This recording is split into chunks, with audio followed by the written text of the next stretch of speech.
Huminto ka muna. Ang salitang ito ay maaaring magpawi sa iyo ng stress at magdulot sa iyo ng kapayapaan. Nakikita ng Panginoon kung gaano ka na kapagod at pinape-pressure. Pilit mong kinanghahawakan ang lahat. Pilit na nakikipaglaban sa mga tahimik mo laban at walang ibang nakakaalam. Nauunawaan niya ang lahat ng sakit. Hindi mo kailangang sarilinin ang lahat. Hindi mo kailangan butasin ang lahat ng mag-isa. Kailangan mo lamang ilagak ito sa kamay ng Panginoon. Pumarap si Moises sa dagat na pula at nakita ang daan. Hinarap ni Daniel ang mga leon at tumanggap ng proteksyon at lakas. Natakot ang mga alagad sa bagyo, ngunit pinatahimik ni Jesus ang mga alon.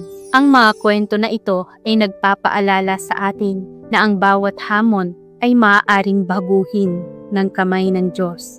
Ialay mo ito sa Panginoon at siya ay kikilos sa likod ng mga pangyayari na parang hindi mo kailanman inaasahan upang ligtas kang pagtagumpayan ito.